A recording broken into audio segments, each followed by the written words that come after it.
अगर आप सिर्फ टाइम पास के लिए ये वीडियो देख रहे हैं तो ये वीडियो आपके लिए नहीं है। लेकिन अगर आप सच में मूंग की फसल से 12, 13 या 15 क्विंटल तक उत्पादन लेना चाहते हैं तो ये वीडियो आपके लिए बहुत महत्वपूर्ण होने वाला है। क्योंकि मूंग की खेती में एक बहुत बड़ा सच है जिसे बहुत कम किसान समझते हैं, और वो सच ये है कि मूंग की फसल की असली कहानी बीज बोने के बाद के पहले 30 दिनों में ही लिखी जाती है। अगर इन 30 दिनों में आपने फसल को सही दिशा दे दी तो आगे की आधी मेहनत अपने आप आसान हो जाती है। बहुत सारे किसान मूंग बो देते हैं और सोचते हैं कि अब फसल अपने आप बढ़ती रहेगी, लेकिन असल में मूंग की फसल बहुत संवेदनशील होती है। छोटी सी गलती भी उत्पादन को आधा कर सकती है, और अगर शुरुआत में सही मैनेजमेंट किया जाए तो वही खेत आपको दोगुना उत्पादन दे सकता है। सबसे पहले समझते हैं कि मूंग की खेती में अच्छी पैदावार के लिए सबसे जरूरी चीज क्या होती है, और वो है सही बीज और सही बीज उपचार। बहुत सारे किसान इस स्टेप को नजरअंदाज कर देते हैं, लेकिन अगर बीज उपचार सही तरीके से कर लिया जाए तो शुरुआत में लगने वाले कई रोग और कीट अपने आप खत्म हो जाते हैं। बीज उपचार के लिए सबसे पहले फफूंदनाशक का इस्तेमाल करना चाहिए। इसके लिए आप कार्बेंडाजिम या थिरम का इस्तेमाल कर सकते हैं। लगभग 2 से 3 ग्राम दवा प्रति किलो बीज के हिसाब से बीज को उपचारित किया जाता है। इससे बीज जनित रोगों से सुरक्षा मिलती है और अंकुरण भी अच्छा होता है। इसके बाद कीटनाशक उपचार करना भी बहुत जरूरी होता है। इसके लिए थायोमेथोक्सम का इस्तेमाल किया जा सकता है। लगभग 5 ग्राम दवा प्रति किलो बीज के हिसाब से बीज उपचार किया जाता है। इससे शुरुआती समय में लगने वाले रस चूसने वाले कीटों से पौधे को सुरक्षा मिलती है। अब बात करते हैं सबसे महत्वपूर्ण चीज की, और वो है खेत की तैयारी। क्योंकि अगर खेत सही तरीके से तैयार नहीं किया गया तो चाहे आप कितनी भी अच्छी खाद या दवा डाल दें, उत्पादन उतना नहीं बढ़ेगा।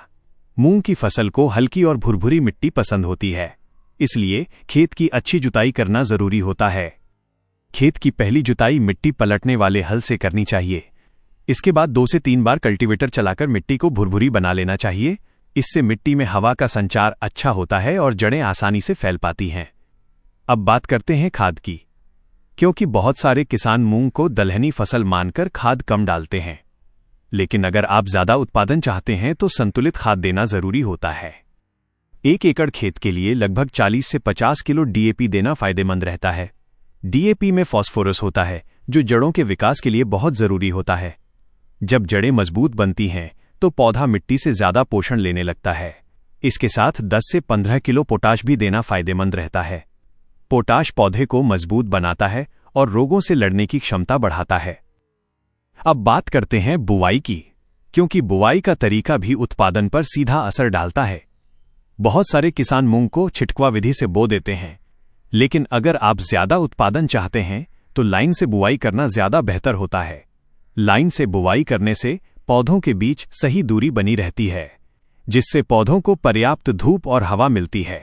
मूंग की फसल में लाइन से लाइन की दूरी लगभग 30 सेंटीमीटर और पौधे से पौधे की दूरी लगभग 10 सेंटीमीटर रखनी चाहिए। अब आते हैं सबसे महत्वपूर्ण स्टेज पर, और वो है बुवाई के बाद के पहले 20 दिन। यही वो समय होता है जब पौधा अपनी जड़ें बनाता है और शुरुआती बढ़वार करता है। अगर इस समय पौधे को सही पोषण और सुरक्षा मिल जाए तो आगे चलकर पौधे में जबरदस्त शाखाएं बनती हैं। बुवाई के लगभग 10 से 12 दिन बाद पहला स्प्रे करना बहुत जरूरी माना जाता है, क्योंकि इसी समय कीटों का हमला शुरू हो जाता है। इसके लिए आप कोराजिन का इस्तेमाल कर सकते हैं। कोराजिन इल्ली और पत्ती खाने वाले कीटों को कंट्रोल करने में बहुत प्रभावी दवा मानी जाती है। लगभग 3 से 4 मिली कोराजिन प्रति 15 लीटर पानी में मिलाकर स्प्रे किया जा सकता है। अगर आपने बीज उपचार नहीं किया है तो इसके साथ थायोमेथोक्सम भी मिला सकते हैं। लगभग 4 से 5 ग्राम थायोमेथोक्सम प्रति 15 लीटर पानी में मिलाकर स्प्रे किया जा सकता है। अब बात करते हैं पहले पानी की। मूंग की फसल में पहला पानी बहुत सोच समझ कर देना चाहिए। अगर मिट्टी में नमी अच्छी है तो पहला पानी लगभग 15 दिन के आसपास देना सही रहता है, लेकिन अगर मिट्टी हल्की है तो 10 से 12 दिन में भी पानी देना पड़ सकता है। पहले पानी के साथ आप 1 एकड़ में 1 बैग यूरिया और लगभग 10 किलो सागरिका डाल सकते हैं।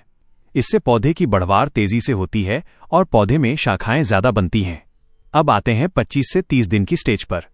यही वह समय होता है जब पौधे में फूल आने की तैयारी शुरू हो जाती है।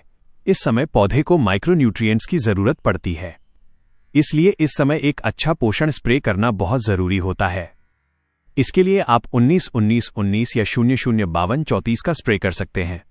लगभग 75 ग्राम दवा प्रति 15 लीटर पानी में मिलाकर स्प्रे किया जाता है। इससे पौधे को नाइट्रोजन, फास्फोरस और पोटाश तीनों तत्व मिलते हैं।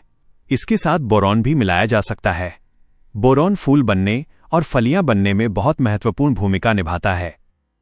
अब बात करते हैं फूल आने की स्टेज की। यही वो समय होता है जब उत्पादन तय होता है। अगर इस समय पौधे को सही पोषण और सुरक्षा मिल जाए तो फलियां ज्यादा बनती हैं। फूल आने के समय एक बहुत अच्छा स्प्रे माना जाता है। इसमें आप NPK 00, 52, 34 और अमीनो एसिड का स्प्रे कर सकते हैं। इससे फूल गिरना कम होता है और फलियां ज्यादा बनती हैं। अब आते हैं सबसे बड़ी समस्या पर, और वो है कीट और रोग। मूंग की फसल में अक्सर माहू, थ्रिप्स और जैसिड का हमला हो जाता है। अगर समय पर कंट्रोल नहीं किया गया तो पौधा कमजोर हो जाता है। इसके लिए इमिडाक्लोप्रिड या थायोमेथोक्सम का स्प्रे किया जा सकता है। इससे रस चूसने वाले कीटों पर अच्छा नियंत्रण मिल जाता है। इसके अलावा इल्ली भी मूंग की फसल को बहुत नुकसान पहुंचाती है। इसके लिए कोराजिन या एमामेक्टिन बेंजोएट का स्प्रे किया जा सकता है। अब बात करते हैं अंतिम स्टेज की, जब फलियां बनना शुरू हो जाती हैं। इस समय पौधे को पोटाश की जरूरत ज्यादा होती है। इसलिए इस समय 13-00-45 का स्प्रे करना फायदेमंद रहता है। इससे फलियां मोटी और दाने भरपूर बनते हैं। अगर इन सभी चीजों को सही समय पर किया जाए, यानी सही बीज उपचार, सही खाद, सही सिंचाई, सही स्प्रे और सही खरपतवार नियंत्रण, तो मूंग की फसल में उत्पादन बहुत ज्यादा बढ़ सकता है। जो किसान इन बातों का ध्यान रखते हैं, उनकी फसल में पौधे घने, हरे और मजबूत दिखाई देते हैं। पौधों में ज्यादा शाखाएं बनती हैं, हर शाखा पर फलियां लगती हैं, और यही तरीका एक साधारण किसान को 7 से 8 क्विंटल उत्पादन से उठाकर 12 से 13 क्विंटल या उससे ज्यादा उत्पादन तक पहुंचा सकता है। याद रखें, मूंग की खेती में सफलता का सबसे बड़ा राज यही है कि फसल के हर स्टेज को समझा जाए और उसी के हिसाब से काम किया जाए। अगर आपने शुरुआत से लेकर फूल और फलियां बनने तक सही मैनेजमेंट कर लिया, तो आपकी मूंग की फसल निश्चित रूप से आपको उम्मीद से ज्यादा उत्पादन देगी।